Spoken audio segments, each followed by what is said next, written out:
Big boss Malayalam season 6 വീണ്ടും തിരികെ എത്തിയിരിക്കുകയാണ് നമ്മുടെ സിജോ. ഇതോടുകൂടി എല്ലാവരും ആ വിവരം അറിഞ്ഞു കാണും. എന്താണെങ്കിലും ഒട്ടും പ്രതീക്ഷിക്കാതെ സിജോനെ എന്നൊരാളെ കുറിച്ച് സംസാരം അവിടെ നടക്കാറില്ല. സിജോയെ പറ്റി ആരെങ്കിലും ഓർക്കാറുണ്ടോ എന്ന് പോലും അറിയില്ല. എന്താണെങ്കിലും അങ്ങനെ ഒരു അവസരത്തിലാണ് പെട്ടെന്ന് സിജോ തിരികെ എത്തുന്നത്. എല്ലാവരും പ്രതീക്ഷിച്ചു കാണും സിജോ തിരിച്ചു വരുമെന്ന്. എന്താണെങ്കിലും എല്ലാവർക്കും അറിയാം. പക്ഷെ അന്ന് ആ സമയത്ത് വരുമെന്ന് ആരും വിചാരിച്ചു കാണില്ല. നമ്മുടെ സിജോയെ കൺഫെഷൻ റൂമിൽ ഇരിക്കുന്നതായിട്ടാണ് ആദ്യം നമുക്ക് കാണാൻ സാധിക്കുന്നത് എപ്പിസോഡില്. ശേഷം ആരെങ്കിലും പുതിയതായിട്ട് വരുമ്പോൾ ഇടുന്ന പോലത്തെ ഒരു ബാക്ക്ഗ്രൗണ്ട് മ്യൂസിക് ഒക്കെ ഇടുന്നു. എല്ലാവരും ചെയ്തുകൊണ്ടിരിക്കുന്ന ആ കാര്യങ്ങളൊക്കെ അവിടെ നിർത്തിവെച്ച് ഒറ്റ ഓട്ടമാണ്. എല്ലാവരും ഓടി ഇങ്ങനെ എത്തിവലിഞ്ഞ് നോക്കി നിൽക്കുകയാണ് ആരാണ് പുതിയത് വരുന്നത് എന്ന് നോക്കിക്കൊണ്ട്.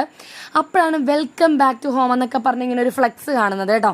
അത് കണ്ടപ്പോൾ തന്നെ എല്ലാവർക്കും മനസ്സിലായി വെൽക്കം ബാക്ക് എന്ന് പറയുകയാണെങ്കിൽ അതെന്താണെങ്കിലും സിജോനെ തന്നെ ആയിരിക്കും. അപ്പോൾ സിജോയാണ്, സിജോ വരാൻ പോകുന്നു, സിജോ എന്നൊക്കെ പറഞ്ഞ് കിടന്ന് കാറി പോവാണ് കേട്ടോ. എല്ലാവരും കൂടി നോക്കുമ്പോൾ ആ അകത്തുനിന്ന് കൺഫെഷൻ റൂമിൽ നിന്ന് സിജോ സ്ലോ മോഷനിൽ ഇറങ്ങി വരുന്നുണ്ട്. എല്ലാവരും ഓടി സിജോയുടെ അടുത്തേക്ക് പോകുന്നു. ഉടനെ സിജോ പറയുന്നു ഞാൻ എല്ലാവർക്കും ഒരു ഗിഫ്റ്റ് കൊണ്ടാണ് വന്നിരിക്കുന്നതെന്നൊക്കെ പറഞ്ഞ് കൊണ്ടുവന്ന ഗിഫ്റ്റൊക്കെ എല്ലാവർക്കും കൊടുക്കുന്നു. ഇനി നമുക്ക് കളി കാത്തിരുന്ന് കാണാം. Sijo back to home.